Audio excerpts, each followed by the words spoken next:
네, 지금부터 2021년 1월 3일 신년 예배를 시작하도록 하겠습니다.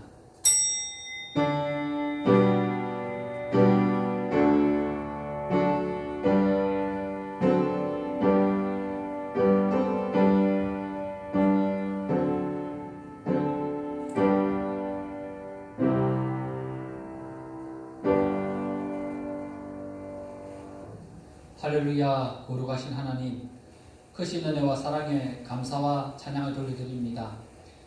2020년을 보내고 또 2021년 새해를 맞이하게 하심을 감사합니다. 본토 지적 아비집을 떠나 내가 내게 지시하는 땅으로 가라고 하셨던 하나님, 또 2021년 새해 가운데 우리에게 나갈 길들을 인도하시며 친히 우리 삶에 동행하시며 크신 능력을 베푸시는 주님을 찬양하며 감사와 영광을 돌려드립니다. 우리 예배 중에 인도하여 주시며 모든 연약하며 공고하며 눈물 짓는 것들 주께 아뢰어 간구하는 기도를 들으시는 하나님, 기도에 응답하시며 위로부터 채우시는 신령한 은혜와 복을 더하여 주시옵소서. 우리 드리는 찬양과 기도를 받으시며 하늘의 능력으로 채워 주시옵소서. 예수님의 이름으로 기도합니다. 아멘. 찬송가 1장 찬송 드리겠습니다.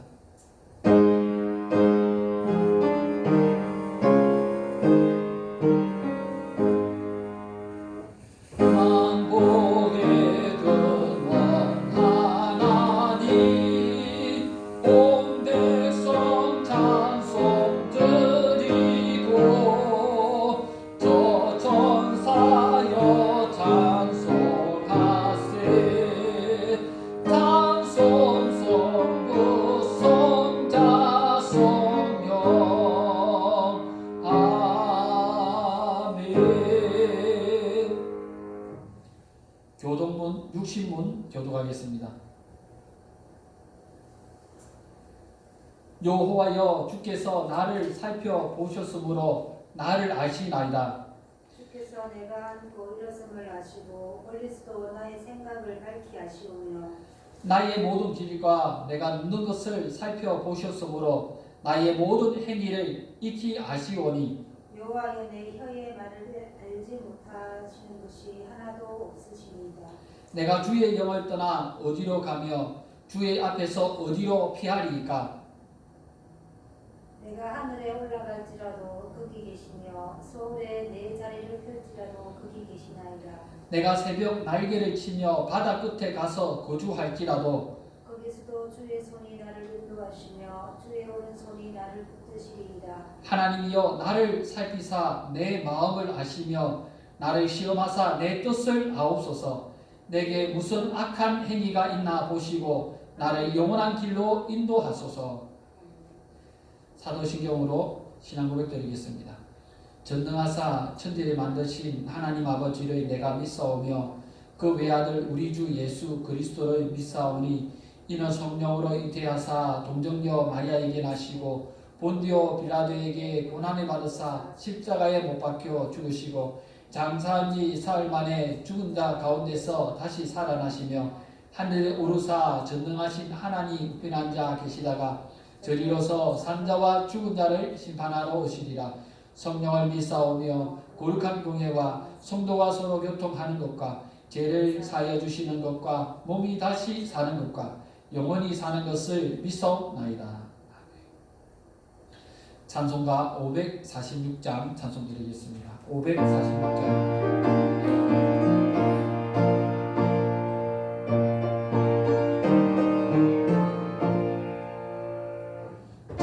약속하신 말씀 위에서 영원토록 주의하리라.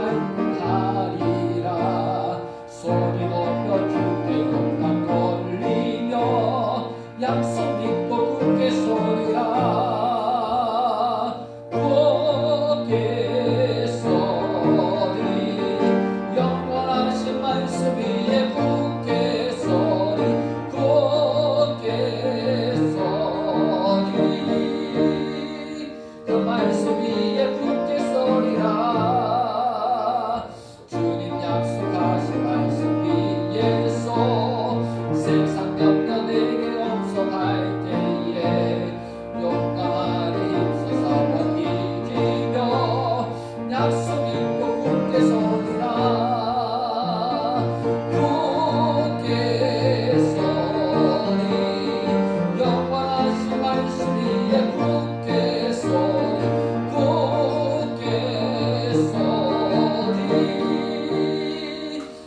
말씀 위에 굳게 서리라.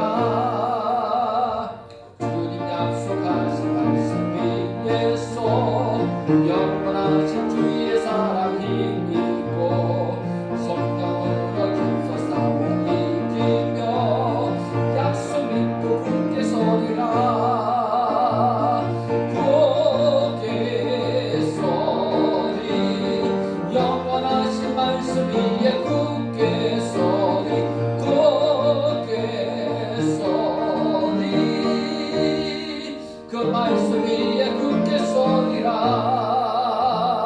주님 약속하신 말씀 위에서 성령의 인도하는 대로 행하며 주님 품에 항상 안식 얻으며 약속 믿고 굳게 서리라.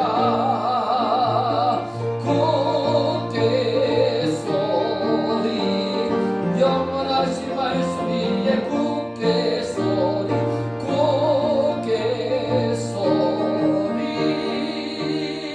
그 말씀 위에 굳게 서리라. 오늘 성경 말씀 히브리서 11장 17절에서 19절 말씀입니다. 히브리서 11장 17절에서 19절 말씀입니다.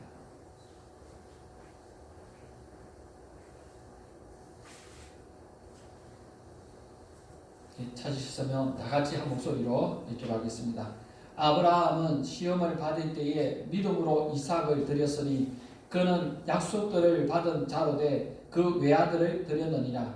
그에게 이미 말씀하시기를 내 자손이라 칭할 자는 이삭으로 말미암으리라 하셨으니 그가 하나님이 능히 이삭을 죽은 자 가운데서 다시 살리실 줄로 생각한지라.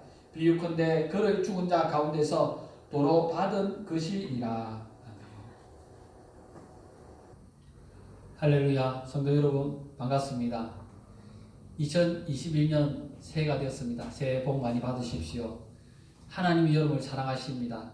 하나님과 동행하는 가운데 하나님 때문에 위로를 얻고 하나님 앞에 나올 때 힘을 얻고 하나님으로부터 응답을 받는 귀한 시간이 되시기를 바랍니다. 여러분 전 세계에서 가장 높은 산은 에베레스트 산입니다. 그런데 히브리서 12장을 볼 때 믿음에서 최고봉이라 할 수 있는 부분은 어디일까요? 저는 히브리서를 읽어볼 때 11장에서 8절에서 19절까지 무려 12절을 아브라함에 대해 다루고 있습니다. 그래서 히브리서 11장을 우리가 믿음의 장이라 할 때 그 중에서 믿음의 최고봉에 누가 있냐면 아브라함 산맥이 있다라는 걸 알게 됩니다. 그리고 아브라함 산맥에서 최고 높은 부분이 어디냐? 오늘 우리가 읽었던 19절 아들을 하나님께 드렸다. 17절에서 19절까지 이 말씀이다 라고 할 수 있습니다. 만일 누군가 에베레스트 산을 등산했다 라고 했는데 어떻게 가냐 했더니 비행기를 타고 티벳에 가가지고 헬리콥터를 타고 에베레스트 정상 바로 아래에 도착해서 거기서 한 100m 올라가가지고 정상의 깃발을 꽂고 왔다.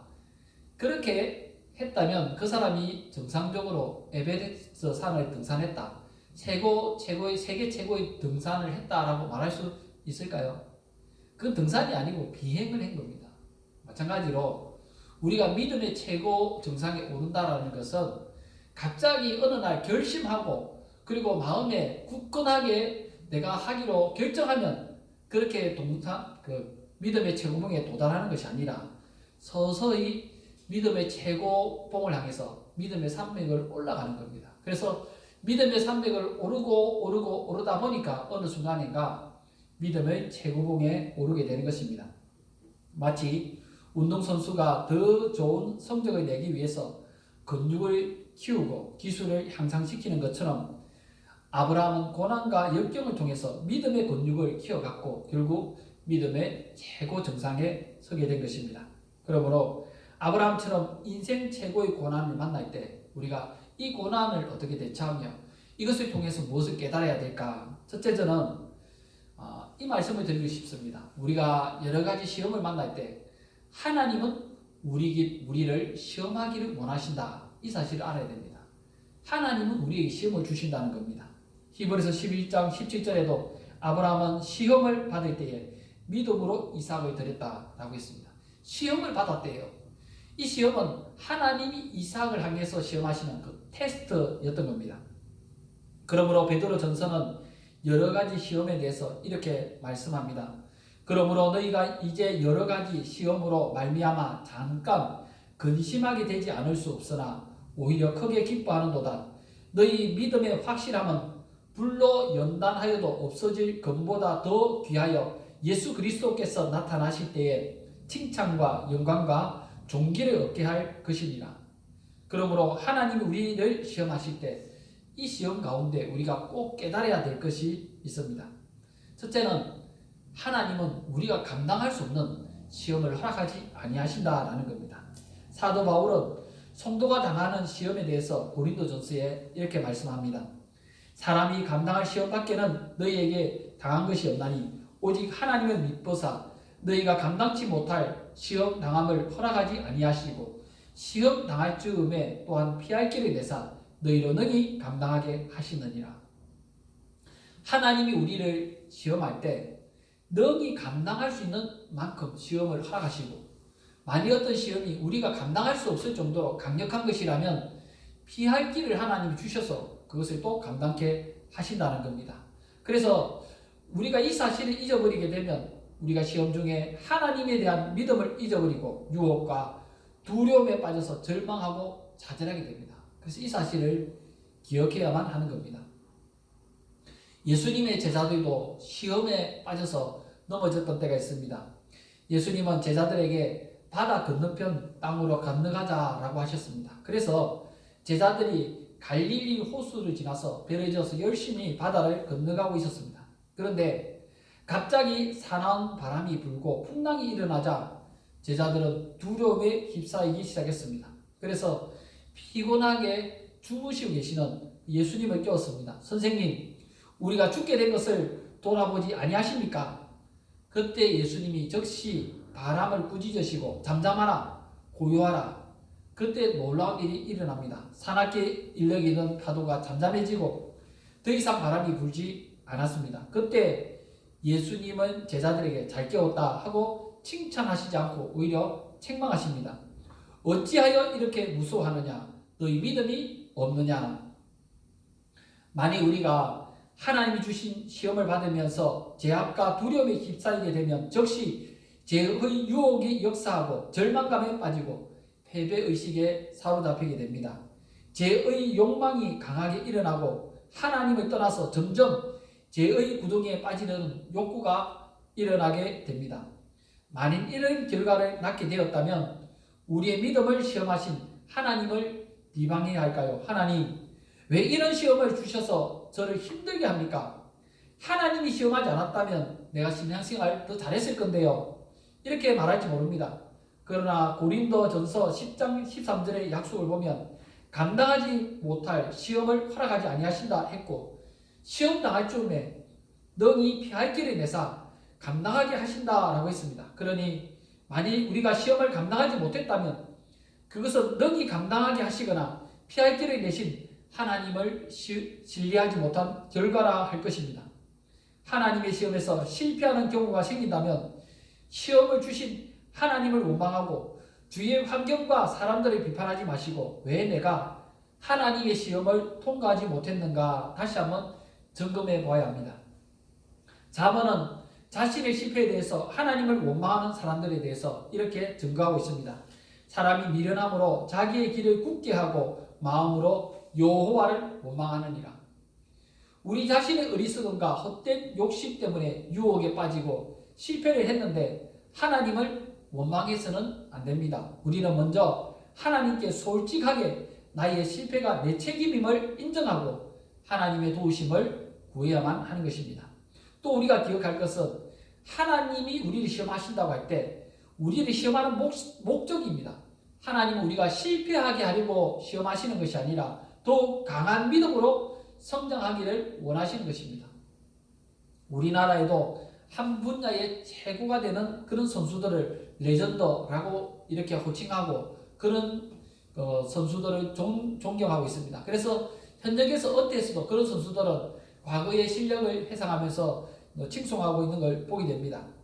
피겨 스케이팅의 불모지였던 우리나라에서 세계 최고의 기량을 선보이며 당당히 전 세계 선수들과 경쟁하여 여러 세계 대회에서 우승하고 동계 올림픽에서 금메달을 땄던 김연아 선수를 보면서 많은 사람들이 그녀의 뛰어난 기량을 칭찬합니다.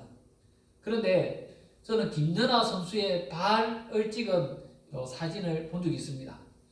김연아 선수의 모습을 보면 참 이쁘고 가냘프고 참 아름다운 모습이 보이는데 그 발은 그렇지 않았습니다. 발의 모습을 보니까 구동살이 박혀 있고 힘줄이 튀어나와 있고 발가락은 흉측하게 변형이 되어 있습니다. 심지어 김연아 선수의 발목에는 피멍이 들어서 군데군데 벌겋게 변해 있었습니다.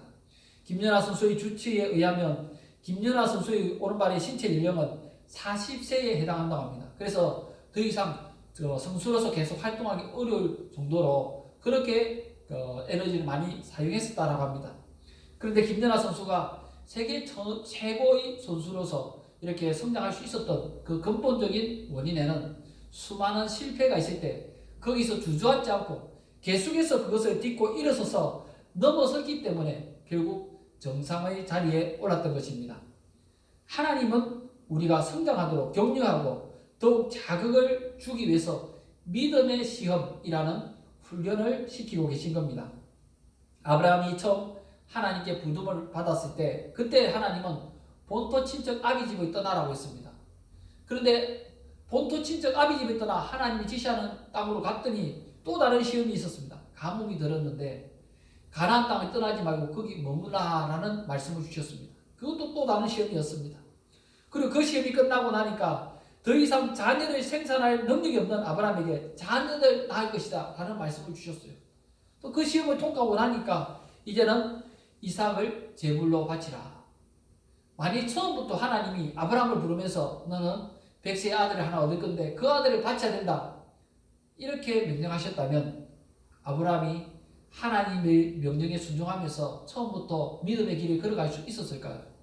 아마 힘들었을 겁니다. 그런데 하나님은 아브라함에게 그때 그 믿음의 크기만큼 적당한 시험을 허락하셨습니다. 그러면서 아브라함이 점점 강력한 시험도 견뎌내고 자라날 수 있도록 기다리셨습니다.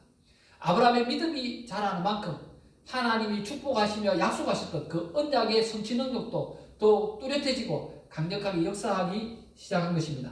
마찬가지로 하나님은 우리에게 시험하실 때 우리가 도달하기를 기대하는 기대치를 가지고 계십니다.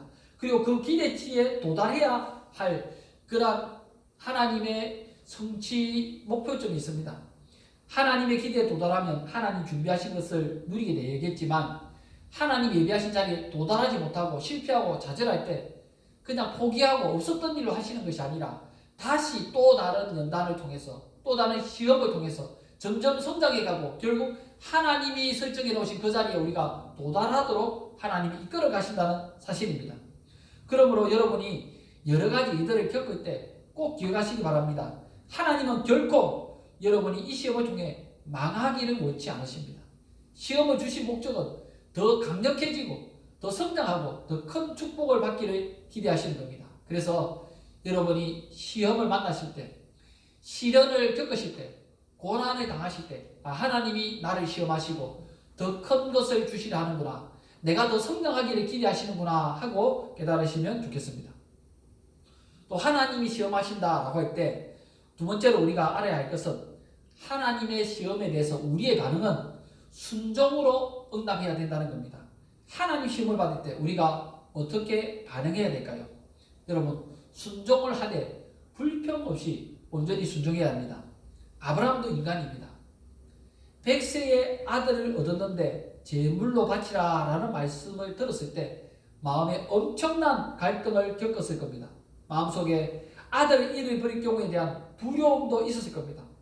아브라함은 그 두려움의 감정을 하나님 명령에 반응하지 않고 하나님 약속으로 그 말씀에 반응했습니다. 두려움의 감정을 붙들고 하나님께 반응하면요, 불평이 나오죠.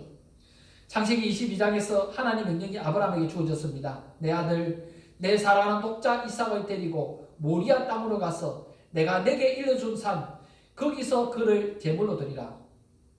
여러분, 이런 명령을 받았을 때 보통 사람이라면 당연히 할 것 같은 질문이 있습니다. 하나님, 제 아들을 굳이 번제로 드려야 됩니까?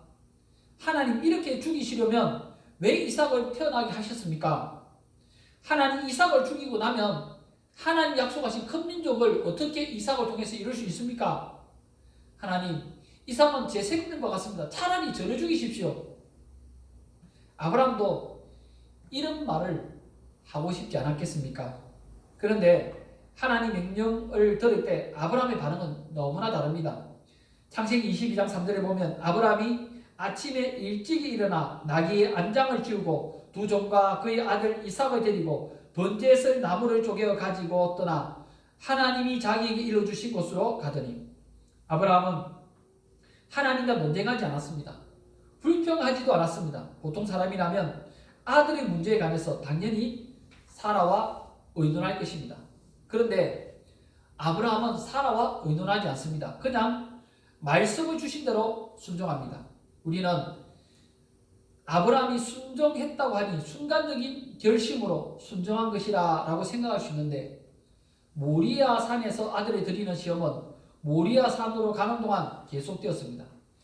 제3일에 아브라함이 눈을 들어 그것을 멀리 바라봤다라고 합니다.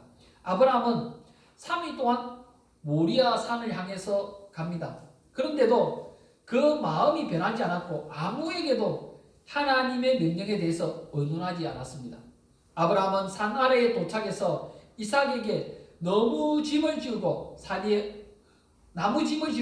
올라갑니다. 그때 이삭이 다시 아브라함에게 질문합니다. 아버지, 불과 나무는 있는데 번제할 어린 양은 어디 있습니까? 이삭에게 이런 질문을 받으니 얼마나 기가 막히고 가슴이 답답합니까? 지금이라도 내 아들아 하고 껴안고 울고 다시 집으로 돌아가고 싶은 마음이 가득할 것입니다. 그런데 아브라함은 놀라운 고백을 합니다. 내 아들아, 번제할 어린 양은 하나님이 자기를 위하여 친히 준비하시리라. 아브라함은 도대체 무슨 생각을 하면서 이런 대답을 했을까요? 아브라함에게 하나님의 생각을 창세기에서는 아브라함의 생각을 알 수가 없습니다. 그러나 히브리서 11장 18절에서 19절은 아브라함이 어떻게 이런 생각을 했는지 정확하게 알려주고 있습니다. 오늘 말씀 다시 한번 읽어보겠습니다. 그에게 이미 말씀하시기를 내 자손이라 칭할 자는 이삭으로 말미암으리라 하셨으니 그가 하나님이 너희 이삭을 죽은 자 가운데서 다시 살리실 줄로 생각하니라. 세상에 아브라함은 자신이 이삭을 죽여서 제물로 하나님께 드리면 하나님이 이삭을 다시 살리실 거다 이렇게 생각한 겁니다. 아브라함이 그렇게 믿을 수 있었던 이유는 하나님이 약속하시기를 내 자손이라 칭할 자는 이삭으로 말미암으리라고 하셨기 때문입니다. 결국 아브라함의 이 위대한 믿음의 근거는 하나님이 약속하신 그 말씀을 붙들었던 겁니다. 내 신념을 믿거나 내 경험을 믿은 것이 아니라 하나님의 약속을 믿은 것입니다. 아브라함처럼 우리가 하나님의 말씀을 들을 때 전적으로 순종할 수 있는 근거는 바로 하나님의 언약의 말씀입니다. 하나님 말씀에는 순종해야 되고 하나님의 말씀이 없다면 기다려야 하는 것입니다. 또 아브라함은 하나님 말씀에 어떻게 반응했는가? 두 번째로 아브라함은 자신의 가장 귀한 것을 하나님께 항복함으로 드리고 있습니다. 만약에 하나님이 아브라함에게 내가 이삭 대신에 아브라함 너의 생명을 취하겠다라고 했다면 어땠을까요? 이미 110세가 넘은 아브라함이 이제는 이 세상에 대해 미련이 별로 없는 겁니다. 그래서 차라리 이삭을 살리고 내가 죽을 수 있다면 기쁘게 예 하나님 제가 대신 죽겠습니다 하고 기꺼이 대답했을 겁니다. 심지어 아브라함의 사랑하는 아내 사라를 내 아들 대신에 사라의 생명에 내가 데려가겠다 했어도 가슴 아프지만은 기꺼이 살아도 아들을 위해서는 생명을 희생할 거다라고 생각하고 그렇게 대답했을 겁니다. 그런데 하나님에게 이삭은 그냥 한 아들이 아닙니다. 아들들 중에 하나가 아니라 오직 하나뿐인 아들이고 하나님 약속하신 자녀의 전부 하나의 아들이요 장차 위대한 민족이 일어날 유일한 씨앗입니다. 이삭이 사라지면 그 씨앗이 사라지는 겁니다. 그런 아들을 주게 한다니 얼마나 기가 막히고 힘든 일입니까? 하나님은 아브라함에게 그가 가장 소중하게 여기고 가장 힘들어할 일을 명령하신 것입니다. 그런데 아브라함은 이삭을 바친 이 사건이 단순히 한 인간을 향한 시험이 아니다라는 것을 우리가 이 지명을 통해서 알게 됩니다. 온 인류를 구원하기 위해서 하나님이 겪어야 할 아픔이 바로 아브라함이 이삭을 바치는 사건을 통해서 예표되고 있다는 것을 우리가 이후에 예수님의 이때기를 보면서 알게 됩니다. 아브라함이 유일한 독자를 바쳤던 곳이 바로 모리아입니다. 근데 모리아의 후대 지명이 예루살렘이고요. 그 예루살렘 산중에서 갈보리에서 예수님이 십자가에 달려 돌아가셨습니다. 아브라함은 한 명밖에 없는 아들을 제물로 하나님께 드렸는데 하나님은 그 아들을 다시 살려주셨습니다. 죽이지 않고 살려주셨는데 이삭은 죽지 않고 살았는데 하나님의 독생자 예수님은 실제로 이 땅에 오셔서 제물로 죽으셨습니다. 그리고 죽으시고 다시 살아나신 겁니다. 그래서 아브라함의 모습 속에는 하나님 아버지의 모습이 보이고 있는 것입니다.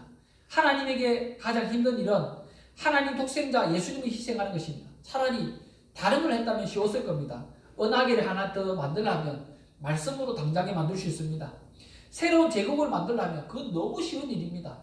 돌들로 노래를 부르게 하라면 그것도 쉬운 일입니다. 그런데 하나님의 독생자는 바로 하나님입니다. 하나님이 창조하신 세상과 하나님 자신은 도저히 비교할 수 없습니다. 그런데 하나님이 창조하신 인간들을 위해서 하나님 자신의 아들이 십자가에 달려 돌아가시는 겁니다. 이게 바로 아브라함이 이삭을 바치는 사건 속에 숨어 있는 것입니다. 하나님은 우리를 구원하기 위해서 가장 귀한 아들을 희생하셨습니다. 마찬가지로 하나님의 백성된 우리가 최고의 사랑과 믿음을 하나님께 응답으로 돌려드리며 최고의 것을 하나님께 드리는 것이 마땅한 것입니다. 하나님 백성들에게 최고의 축복을 주시려 할 때 최고의 믿음을 요구합니다. 그 요구가 바로 내가 가장 귀중하게 생각하는 것을 하나님께 내려놓는 것입니다. 여러분, 예수님의 제자 베드로의 본래 직업이 뭔지 아십니까? 어부입니다. 베드로는 밤새도록 고기를 잡고 또 수십 년간 고기를 잡는 일을 했습니다. 그런데 어느 날 예수님이 베드로의 배를 방문했을 때 그때 베드로가 그날도 예수님 말씀에 순종해서 고기 잡는 것을 그만두고 이제 그물을 정리하고 있었는데 다시 그물을 내리고 고기를 잡았습니다. 어부에게 가장 큰 소망은 뭔지 압니까? 만선의 꿈입니다.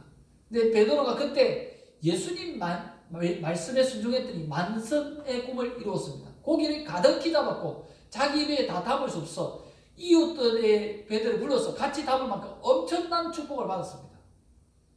그런데 예수님 말씀을 들었을 때 베드로가 나를 떠나소서 나는 죄인이로소이다 그렇게 고백하고요. 너는 나를 따르라 라고 할 때 베드로가 배와 그물과 그리고 만선의 소득을 거두었던 그 엄청난 고기들을 다 버려두고 예수님을 따라가고 있습니다.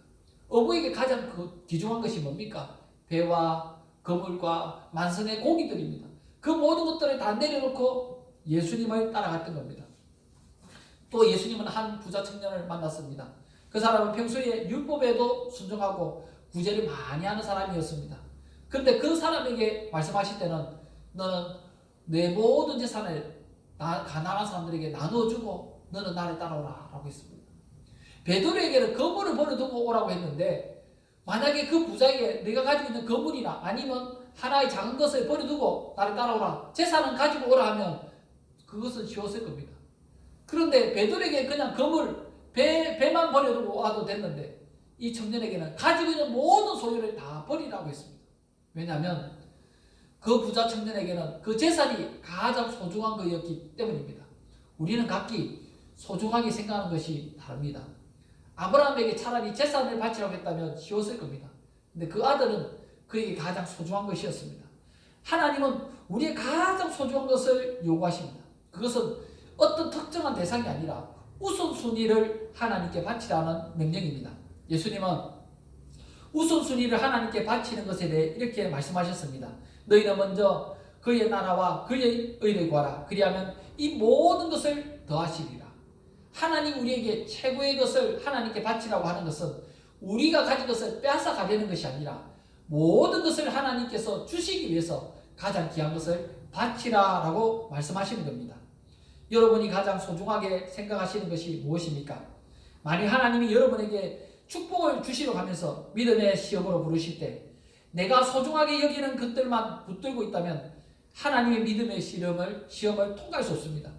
그렇게 되면 하나님이 주신 축복을 받을 수 없습니다. 먼저 하나님 앞에 내가 소중하게 여기는 것들을 내려놔야 됩니다. 먼저 나 자신을 포기해야 됩니다. 하나님을 최우선순위에 둬야 됩니다. 그때 하나님이 다시 우리를 채우시고 하나님이 해결하시고 하나님이 일으키시고 하나님이 만들어 가시는 크고 놀라운 일들을 경험하게 될 것입니다.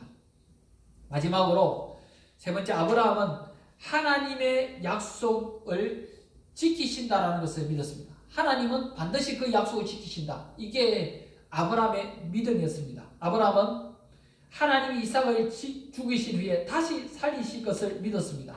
그래서 그 믿음에 의해서 이삭을 죽이려고 했던 겁니다. 그리고 그 믿음의 근거가 뭐냐면 하나님이 이삭으로 말미암아 민족을 이루겠다 말씀하셨습니다. 그 약속을 믿은 겁니다. 여러분, 우리가 하나님을 믿는 이유는 하나님이 말씀하시면 반드시 이루시는 분이시기 때문입니다. 신실하신 하나님, 약속하신 것을 반드시 지키시는 하나님께서 우리에게 엄청난 약속들을 주셨습니다. 그래서 그 약속에 근거해서 우리가 하나님 말씀에 순종하는 것입니다. 하나님이 아브라함에게 하신 말씀은 충분히 이해할 수 있고 경험할 수 있는 일들이 아닙니다. 세상에서 살아가면서 단 한 번도 경험해 보지 못한 일을 요구하신 것입니다. 어쩌면 전혀 불가능한 일을 요구하신 겁니다. 그런데도 순종하는 것입니다. 그것이 바로 믿음입니다. 여러분, 분명히 기억해야 할 사실은 인간의 힘으로 불가능한 일이 하나님의 힘으로는 얼마든지 가능하고 너무나 쉬운 일이 되는 것입니다. 그래서 하나님은 인간의 입장에서 가능한 일이 아니라 하나님 입장에서 가능한 일을 명령하십니다. 하나님 입장에서 가능한 일, 하나님 입장에서 쉬운 일들을 명령하시는데 우리가 보기에 어렵고 우리가 보기에 불가능해 보인 겁니다. 그런데 그 명령이 어떤 때는 황당해 보이기도 하고 불가능해 보이기도 하고 전혀 자연의 이치에 맞지 않을 때도 있습니다. 베드로를 향해서 무리를 걸어라. 모세를 향해서 바위를 쳐서 반석을 쳐서 물을 내라. 또 오염된 물을 향해서 물에 나무 가지를 던져서 물을 깨끗하게 정화하라. 물에 빠진 도끼를 건져내는데 나무 가지를 내밀어서 도끼를 건져 올리라. 바다와 강을 건너게 하는데 그 사이로 발을 이어서 걸어가라. 도대체 말이 안 되는 명령들입니다. 과학적으로 납득할 수 없습니다. 세상에서 절대 경험할 수 없는 이들입니다. 그러나 하나님은 늘 하시는 이들입니다. 믿음은 하나님이 하실 일을 보는 것입니다. 내가 할 수 있는 능력은 생각할 필요가 없습니다. 하나님은 내 능력으로 일하라고 하지 않으셨습니다. 그저 하나님이 하실 것이고 우리는 순종하면 되는 것입니다. 아브라함도 죽은 아들을 살릴 능력이 없었습니다. 그저 하나님이 죽이라면 하나님이 다시 살리실 줄 믿고 그 아들을 죽이려고 한 것입니다. 위대한 믿음은 내가 뭘 할 수 있는가 이걸 생각하는 것이 아니라 하나님의 명령이 무엇인가를 생각하고 하나님이 어떻게 일하시는가를 생각하는 겁니다. 나를 바라보는 것이 아니라 하나님을 바라보고 하나님의 약속을 바라보는 것입니다. 우리가 보기에 위대하고 대단한 이들은 하나님 보시기에는 너무나 쉬운 이들이고 늘상 하고 있는 이들입니다. 그저 하나님 명령에 겸손히 순종하면서 나갈 때 하나님이 놀라운 기적을 보게 될 것입니다. 하나님은 2021년 새해를 맞이하면서 우리에게 여러 가지 고난과 또 슬픔과 고통들을 허락하셨습니다. 하나님 왜 저를 이렇게 힘들게 하고 왜 내게 시험을 허락하셨습니까? 하나님이 이렇게 하시는 이유는 이런 시험을 통해서 우리가 더 강해지고 더 위대한 믿음의 사람들로 거듭나며 하나님 준비하신 축복을 받을 수 있는 그릇들이 준비되기를 원하시는 것입니다. 하나님 우리의 믿음이 더 자라며 하나님이 하신 놀라운 일들을 보기를 기대하시는 겁니다. 우리가 금년 안에 하나님을 바라면서 나갈 때 세상을 바라보며 내 손을 바라보며 능력이 없고 절망적인 상황이 있어도 전능하신 하나님이 일하심으로 능력이 있고 약속이 있고 소망이 있고 미래의 길들이 열려지는 놀라운 축복과 은혜가 우리 삶에 가득하시기를 축원합니다. 기도하겠습니다. 살아계신 하나님, 귀한 은혜와 사랑에 감사합니다. 전능하신 하나님께서 우리 인생에 형통기들만 허락하신 것이 아니라 고난과 역경, 환난을 통해서 눈물을 흘리게 하시고 여러 가지 아픔을 겪게 하신 것, 이 모든 이들 가운데 하나님의 놀라운 계획이 있다는 것을 깨달았습니다. 주 하나님, 아브라함을 축복하기 위해서 아브라함의 믿음을 시험하시고 가장 힘든 이들을 아브라함에게 요구하셨던 하나님, 오늘 우리 인생 가운데도 우리 인생의 하나님의 놀라운 이들을 이루시기 위해서 고난도 허락하시고 역경도 허락하시며 여러 가지 장벽들을 만나게 하셨습니다. 이 모든 이들 가운데 전능한 하나님을 바라보는 법을 배우게 하시고 하나님 주신 능력으로 역사하시는 하나님의 귀한 이들을 바라보며 믿음으로 승리하는 삶들을 살아갈 수 있도록 축복하여 주시옵소서. 살아계신 하나님, 오늘도 크신 하나님 은혜 감사하며 11주 예물을 드리며 감사의 예물을 드리며 선교 예물을 드리고 주정금을 드립니다. 드린 손길마다 복을 더하여 주시고 삶의 능력을 더하여 주시며 여러 가지 이들로 아픔을 겪으며 눈물을 흘리고 있는 성도들 삶의 여정에 동행하여 주시고 묶여진 것들이 풀려지며 하나님의 응답을 받는 축복을 내려 주시옵소서. 아브라함을 구원하신 하나님께서 우리 삶에도 큰 복을 내려주사 형통케 하여 주시며 번성함의 복을 허락하여 주시옵소서. 예수님의 이름으로 기도합니다. 이제는 우리 주 예수 그리스도의 은혜와 하나님 우리 아버지의 크고 놀라우신 사랑하심과 성령님의 위로하시며 교통하시며 동행하시니 전능하신 하나님의 다스리심 안에서 주님의 큰 영광 드러내며 믿음으로 살아가기 소원하는 이 자리에 참석한 또 흩어져 있는 하나님의 모든 백성들 가운데 이제로부터 영원토록 함께 있을지어다.